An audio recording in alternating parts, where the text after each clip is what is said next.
welcome to Shrink Wrap. I'm Szifra Birke, an executive coach and someone who is really pleased today to bring to you a new nonprofit, an education nonprofit that is really breaking ground in an area that is really essential, important, and vital to all of our communities. So today, the title of our show is History UnErased, and with me are Miriam Morgenstern and Debra Fowler, the co-founders, and I will learn with you today what kinds of things are important in the LGBT curriculum that they're going to be bringing into schools, hopefully around the country. So welcome. Thank you. Thank you. We're very happy to be here. Thank you, Szifra. You are so welcome. I'm excited to have you here, and I have a question for myself and for our viewers, which is, why is History UnErased important? Why are you doing this? I think the best way to capture a response to that is by sharing a quote from Gerald Unks, who wrote over 20 years ago in Gay Teen magazine, and I'll use his exact language. Right now, in our public schools, homosexuals do not exist. They are non-persons. They have explored nowhere, they have discovered nothing, they have solved no equations, they have written no literature, they have composed no music, they have held no military rank nor political office. The message to all students is abundantly clear. Homosexuals have done nothing of consequence. The message to our homosexual student has even more power. No one who has ever felt as you do has done anything worth mentioning.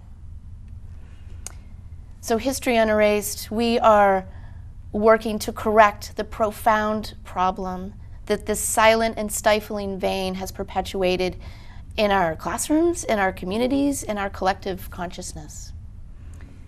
Whew. I mean, just hearing you read that just, you know, made me cry. And it says so much. One of the things I'm aware of is that for young LGBT teens, kids and teens, the suicide rate is high, the addiction rate is high. Are you thinking that part of that is because of this invisibility? Because Absolutely, absolutely. And our mission statement is to create safer schools and communities. The introduction of this content in history will save lives.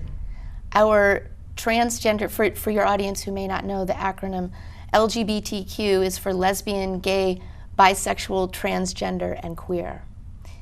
The latest GLSEN research, which is Gay and Lesbian Education Network, their statistics show that LGBTQ youth are at a 30% greater risk of risk behaviors, of absent records from school, dropping out, and our transgender youth, it's staggering. They are 40% more likely to attempt suicide than non-LGBTQ youth. Right. Our homeless youth, 40% of our homeless youth identify as LGBT or Q. Right. So you're really trying with History UnErased to bring information, factual, real information that is, it's an interesting term, unerased, you know. I am trying to wrap my mind around, like, if right now this, it's sort of like chiseling a piece of marble, and there's the sculpture inside. They're in the history books and in life. Of course, there are composers and writers and architects and, you know, inventors and all sorts of people, right, that you're going to be teaching about. And so it's like getting the eraser, like the sculpt or something, to say, you know, here it is, here it is. It's invisible ink, maybe. But it's just not. It's not just about the individual contributors, it's also about movements, and that, yes, these people have always existed, but the idea is that it's history, it's real history and real events, not just contribution theory. So not just that here's a gay person and this is what this gay person did, but it's really about something bigger than that. That this history has always been there, that people who have their sexuality has always informed their work, and they've formed communities.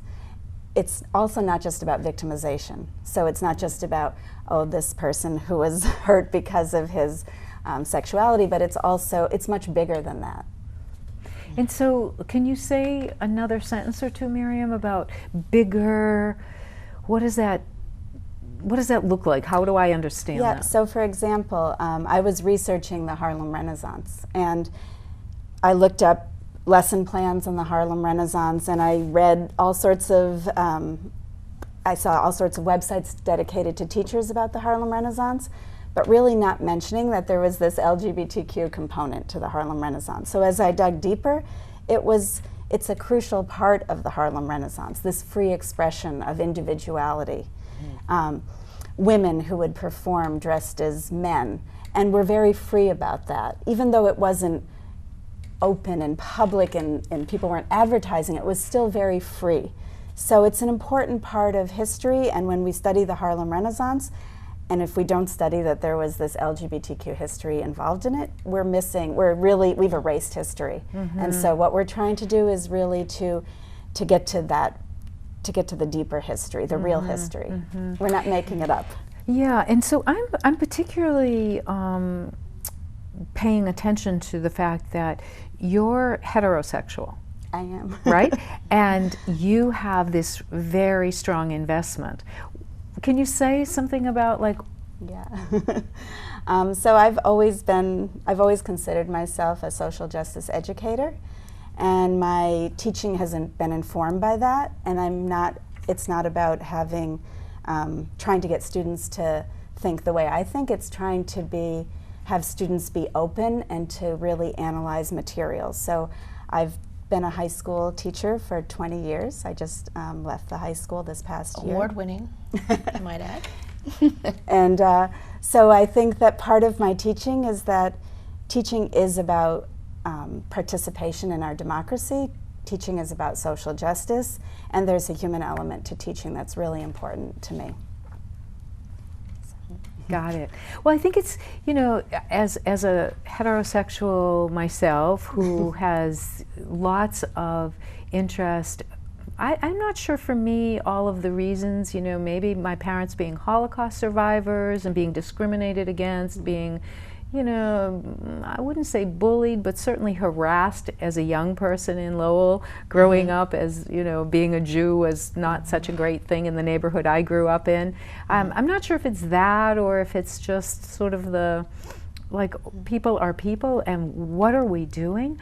So, well, adversity does breed solidarity, and that is a large component of introducing this history, this LGBTQ history, and that adversity, which is a very recent development, truly, it's only been within the past fewer than 100 years, less than a century, that there has been this solidarity bred from persecution.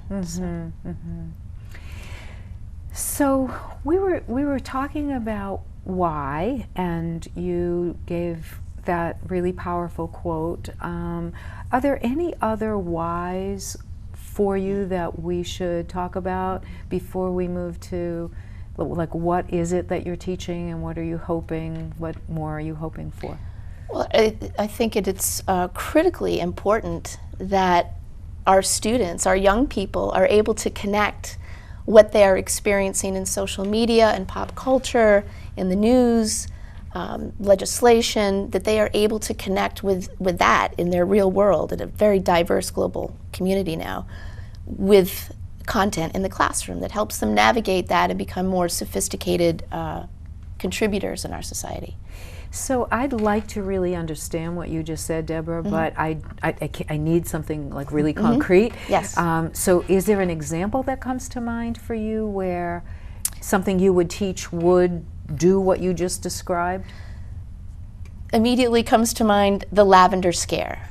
Every student in our nation, when they're studying 1940 to present social studies, they learn about Joseph McCarthy, McCarthyism, the Red Scare.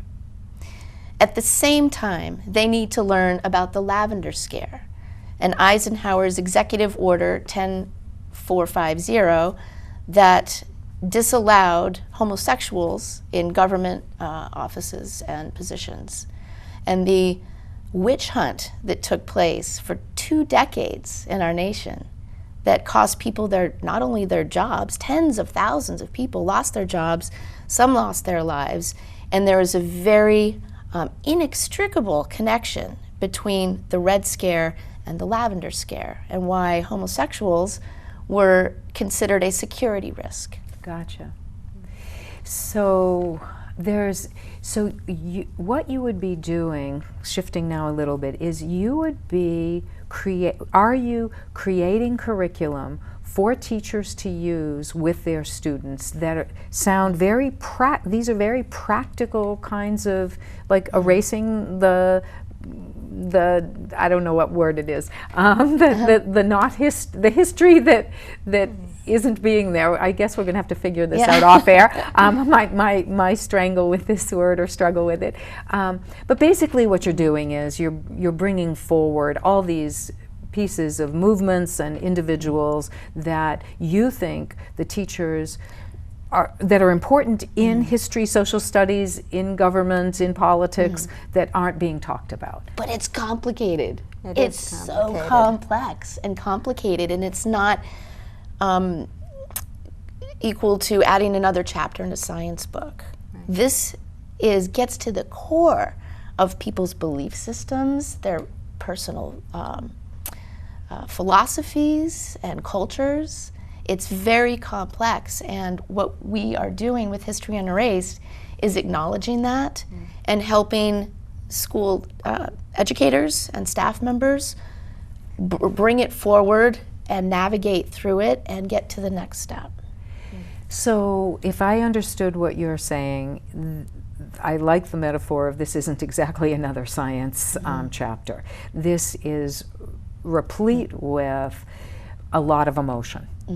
People either receive it very well, or they might repel it, or they may be somewhere in the middle. But they're going to have to navigate with students, parents, teachers, school systems themselves, their churches, their non-church, whatever, right? They're going to have to navigate a lot of waters as they start to think about teaching this. But I think the word used, repel, I think the reason that people might feel that angst about this is only because they don't know what it is, and it's unclear, and teachers as well. So teachers are, because we're both teachers ourselves, we understand that teachers can be overwhelmed with how much they have to do, and they need help, they need mentoring, they need assistance with this. So originally, when we started History UnErased, we planned to go into schools and just work with teachers, but recently we've started developing our own materials, and I believe we can show you an example of one of our small inquiry units. Well, let's do that. Let's bring that up right now. Okay. There it is. So, so this is an inquiry unit that Deb and I have developed, and it's about the Civil War. And during the Civil War, there were probably at least 1,000 women who would dress as men and enter the Civil War. And so what we've done is just created a way for teachers and students to explore that. And it's not that it's heavy-handed or saying this is the reason this happened, but just asking teachers and students to look at this. Look at the primary sources that you can see at the top of the inquiry unit, or the top of our visual curricula, and see that okay, here are some women who dressed as men. Let's look at why they cross-dressed. And there might be different reasons, and the essential question allows, which is in the middle of the paper, allows students to really explore that with their teachers. And then in addition to that, we've created an intersection so that we're showing that history is not linear, that while one thing is happening, other things are happening as well. And so we want we want teachers to quickly have an ability to show that intersection. So we've created an intersection for this unit with Ellen Craft, who was a slave who dressed as a white slave master so she could escape with her husband to the north. And she pretended to be the owner of a slave. And it's an incredible story, and it's perfect for middle school students. And then in addition to that, we want there to be a connection to the present. So in this lesson, we've talked about how in Afghanistan now, there are young girls who dress as boys to give their mothers freedom, because boys have much more freedom. So there's an intersection, a connection with things that are going in the past, and then a connection with the present day. Right. So we think that this is very teacher-friendly. Teachers can look at this and go, oh, I can use this tomorrow in my classroom. Right. Well, it sounds and seems very teacher-friendly. It also seems very, what would we say, very not like sex education, you know, where people have to be panicky about what are they going to tell my kid. Yeah. This is really just information, right? It's information. It's just Yes. information. Yes. And there's often a conflation with LGBTQ topics with sexuality or sexual behavior, and that is not what this is. Right, right. And that will be important, huh, for you to be able to remind people that we're talking about nuggets that are historical and that may inform and frankly maybe far more interesting than the dry way that history and social studies is generally taught. Yes. I mean, kids might actually care about learning about that story, about the two slaves, one of whom dressed as pretending to be, you know, the husband and owner, right, of her husband as they're getting to freedom. Well, the truth is that our language now today is lesbian, gay, bisexual, transgender, queer. The reality is that these individuals have always existed. There wasn't a word for it. The word homosexuality was introduced in 1860. Prior to that, it was pervasive.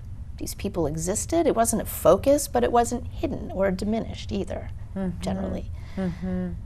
So looking at the language component as well is very powerful, and helping students to understand that the language they're using today, there was a birthplace for that, and there was a reason for that.